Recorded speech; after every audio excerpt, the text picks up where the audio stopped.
Hello, good morning student.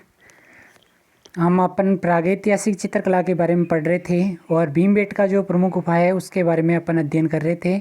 अब आगे अपन देखेंगे भीमबेटका में कौन कौन से रंगों का प्रयोग किया गया और कौन कौन से रंग है और रंग कैसे बनाए जाते थे आदिमानव के समय, और आदिमानव रंगों का प्रयोग कैसे चित्रों में रंगों का प्रयोग करता था, उसके बारे में अपन देखेंगे।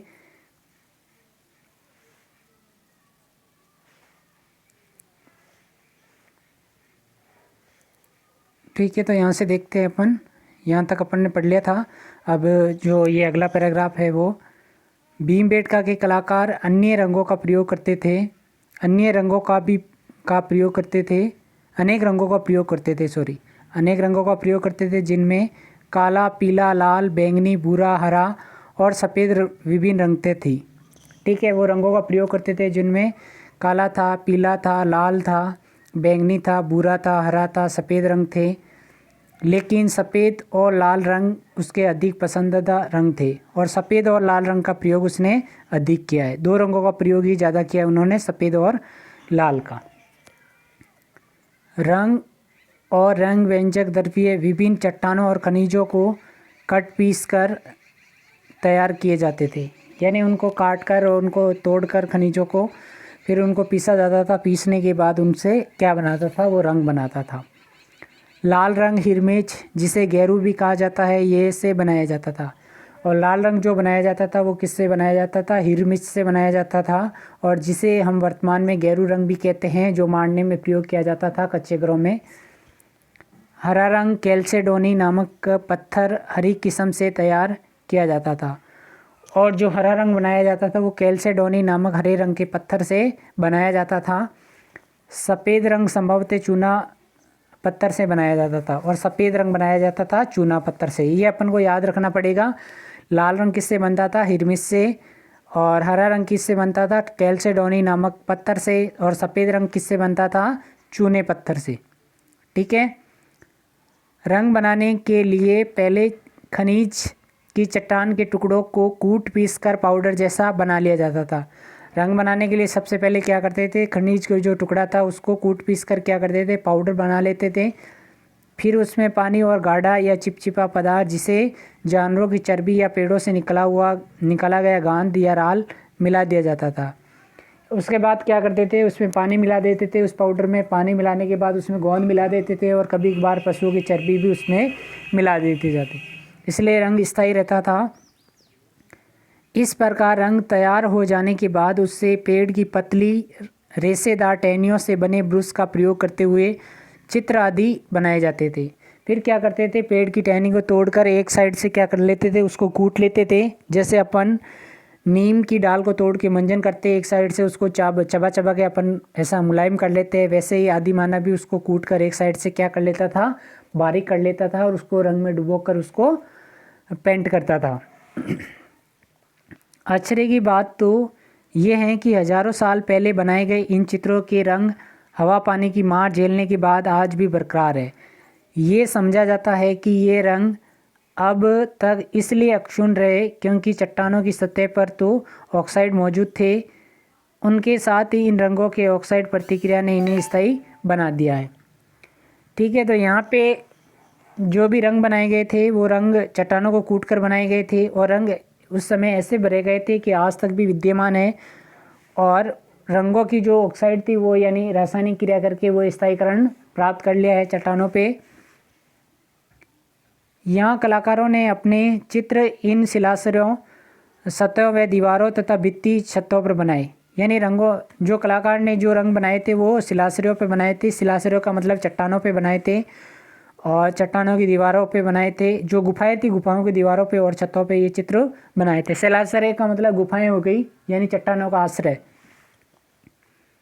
कुछ चित्र तो ऐसी गुफाओं या शिलाश्रयों में मिले हैं जहाँ लोग रहते थे, लेकिन कुछ चित्र ऐसी जगहों पर भी मिले हैं जहाँ शायद लोग कभी नहीं रहे होंगे। संभवतः इन स्थानों का कोई धार्मिक महत्व रहा होगा। यानी बहुत सारे चित्र तो यहाँ पे ऐसे मिले हैं जहाँ पे वो गुफाओं में रहता था, उस जगह यहाँ पे चित्र प्राप्त हुए हैं। और बहुत सारी जगह यहाँ पे ऐसी भी मिली है वहाँ पे लोग आदि मानव रहता नहीं था, फिर भी वहाँ पे चित्र मिले हैं। ठीक है, चित्र मिले हैं। संभवतः उन जो भी जिन स्थानों पे वो रहता नहीं था उस स्थानों पे भी चित्र मिले, तो उसका संभवतः ये कारण हो सकता है कि वो चित्र किसी धार्मिक प्रयोजन से बनाए गए होंगे। शैलाश्रयों में पाए गए कुछ अत्यंत सुंदर चित्र बहुत ऊंचे स्थान पर चट्टानों की छत पर बनाए गए। यानी कुछ चित्र ऐसे हैं जो ऊंची स्थान पर बनाए गए और चट्टानों की छत पर बनाए गए। प्रश्न उठता है कि आदिकालीन मानवों ने चट्टानों पर असुविधाजनक स्थानों पर ये चित्र क्यों बनाए। शायद ये चित्र बहुत दूर से लोगों के ध्यान को आकर्षित करने के लिए ऊंचाई पर बनाई गई। ठीक है, तो ये हमारे मन में प्रश्न उठता है कि उसने असुविधाजनक स्थान पे चित्र क्यों बनाए, कि वो वहाँ से नीचे भी गिर सकता था। ये चट्टानों पे चित्र बनाते समय, छत पे चित्र बनाते समय उसको असावधानी भी होती थी, फिर भी उसने उस जगह को चित्रकारी करने के लिए चुना। तो उसका मुख्य प्रयोजन यही हो सकता है कि चित्र को दूर से देख सकते हैं और छतों वाले चित्रों को हम सोते समय भी निहार सकते हैं।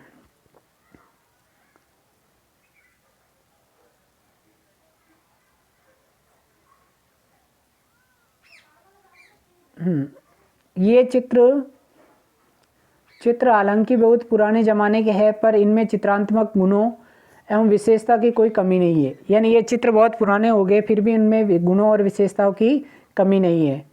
कार्य करने की प्रतिकूल परिस्थितियों, औजारों तथा सामग्रियों आदि की कमी होते हुए भी इन चित्रों में तत्कालीन पर्यावरण के सामान्य दृश्य आकर्षक रूप से प्रस्तुत किए गए, जिससे ऐसा प्रतीत होता है कि उस समय के लोग बहुत साहसी थे और अपने जीवन का आनंद ले रहे थे। यानी पर्यावरण से सामंजस्य करके उन्होंने आकर्षक चित्र बनाए, औजार बनाए, सामग्रियाँ बनाई और वो साहसी लोग थे और अपने जीवन का आनंद ले रहे थे।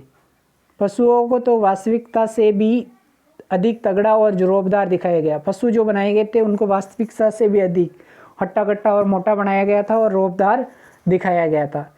ये भी प्रतीत होता है कि आदिकालीन कलाकारों ने कहानी को कहने सुनने की रुचि थी। इन चित्रों में बड़े नाटकीय रूप से मनुष्य और जानवरों को स्वयं को जीवित रखने के लिए संघर्षरत दिखाया गया।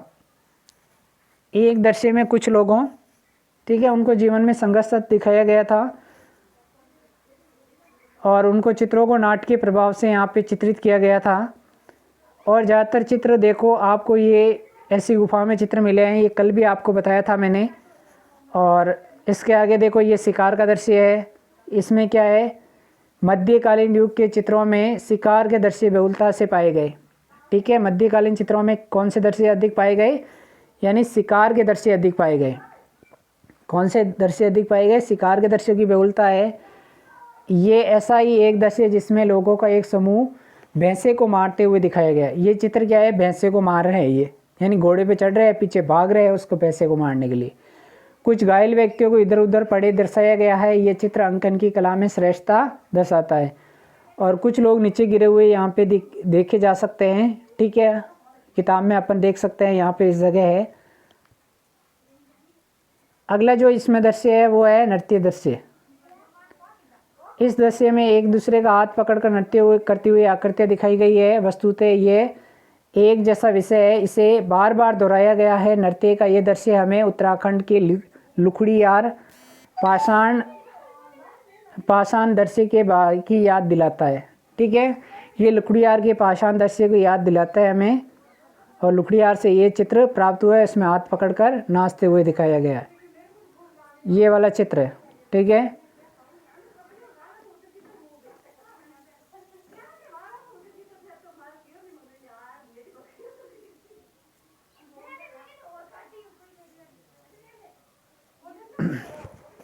अब इस चैप्टर में आगे देखते हैं। जंगली सांड का शिकार करते हुए दिखाया गया और इस प्रक्रिया के दौरान कुछ लोग घायल होकर इधर उधर पड़े हैं। एक दृश्य में एक जानवर की मौत से पीड़ा से तड़पते हुए शिकारियों की खुशी और उसके चारों ओर नाचते हुए दिखाया गया है। ठीक है, तो ये चीज़ें इसमें दिखा रखी है। फिर ब्रैकेट में दे रखा, देखो आज भी अनेक आदिम जाति के लोग ऐसा व्यवहार करते हैं। वह जन्म, मृत्यु, वयस्कता प्राप्ति और विवाह आदि के समय संपन्न की जाने वाली धार्मिक और सामाजिक क्रियाओं को चट्टानों पर चित्रित व उत्कीर्णित करते थे। उत्कीर्णित का मतलब होता है खोदना, चट्टान पर खोद के डिजाइन बनाते। वह शिकार हेतु जानवरों को आकर्षित करने के लिए मुकुटा पहनते हैं और उन्हें मार डालने के लिए खुशी से उनके चारों ओर नाचते गाते हैं। ठीक है, उनको मार डालने के बाद उसके चारों ओर नाचते गाते हुए उनको दिखाया गया है।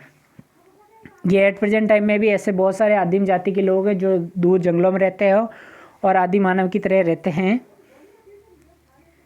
ऐसे चित्रों में ये प्रकट होता है कि मनुष्य में जानवरों पर अधिकार का भाव पैदा हो गया, यानी मनुष्य का जानवरों पे अधिकार का भाव पैदा हो गया, जानवरों पे उसने अधिकार कर लिया था। जहाँ अकेले जानवरों के चित्र बनाए गए, उनके आदिकालीन कलाकार की उत्कृष्ट चित्रण कला स्पष्ट दृष्टिगोचर होती है। ऐसे चित्रों में रंग सामंजस्य और समानुपात दोनों यथार्थ एवं संतुलित मिश्रण दिखाई देता है, यानी उनमें अच्छा सामंजस्य दिखाई देता है और उसमें संतुलन या समानुपात दिखाई देता है। मतलब अच्छे सोच समझ के उस पेंटिंग को उन्होंने चित्रित किया था। ये दिलचस्प बात है कि शैल कला के अनेक स्थलों पर अक्सर नए चित्र पुराने चित्रों पर बनाए गए। जो नए चित्र है वो पुराने चित्रों के ऊपर ही बना दिए गए, यानी पुराने जो चित्र बने हुए उनके ऊपर ही दूसरे चित्र यहाँ पे बना दिए गए। भीमबेटका में कुछ स्थानों पर चित्रों की 20 परतें तक है जो एक दूसरे के ऊपर बनाए गए। भीमबेटका में जो चित्र हैं उसमें कुछ 20 परतें हैं चित्रों की। यहाँ प्रश्न उठता है कि कलाकार एक ही स्थान पर बार बार चित्र क्यों बनाते थे, यानी एक ही स्थान पर बार बार चित्र क्यों बनाता था। इसका एक कारण तो ये हो सकता है कि जब किसी कलाकार को अपनी रचना पसंद नहीं आती थी तो वह उस पर दूसरी रचना चित्रित कर लेता था, यानी उसको पहले वाला चित्र पसंद नहीं आता था तो उस पर क्या कर लेता था, दूसरा चित्र बना देता था उसको छुपाने के लिए। दूसरा कारण ये हो सकता है कि ये चित्र स्थान पवित्र व विशिष्ट माने जाते थे, यानी ये चित्र या स्थान पवित्र माना जाता था जिसके कारण वहीं भी चित्र बार बार बनाए जाते थे और उन पर कलाकार बार बार चित्र बनाते थे। ये भी संभव है कि भिन्न भिन्न पीढ़ियों के लोगों ने भिन्न भिन्न समय पर ये एक ही क्षेत्र में चित्र बनाए थे, यानी अलग अलग पीढ़ी के लोगों ने अलग अलग उनकी रुचि के अनुसार यहाँ पे चित्र बनाए थे। इन प्राक ऐतिहासिक चित्रों में हमें तत्कालीन मनुष्यों, उनकी जीवन शैली, उनका खान पान, उनकी आदतों और उनकी दैनिक गतिविधियों और जहाँ तक कि उनके मन मस्तिष्क या चिंतन को जानने समझने में सहायता मिलती है।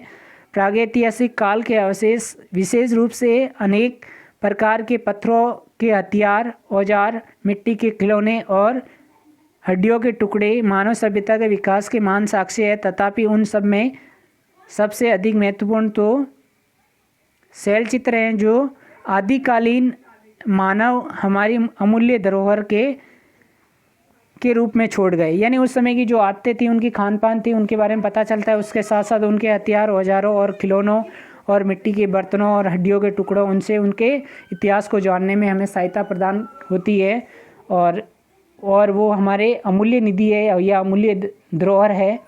ठीक है, आदि मानव की जो भी गतिविधियाँ थी उसके बारे में हमें पता चलता है पुरानी वस्तुओं से। इस तरीके से ये आपका जो चैप्टर है प्रागैतिहासिक कला, ये आपका समाप्त होता है। ठीक है, अगला जो चैप्टर रहेगा आपका इंडस वैली सिंधु घाटी सभ्यता वो रहेगा और उसमें आपको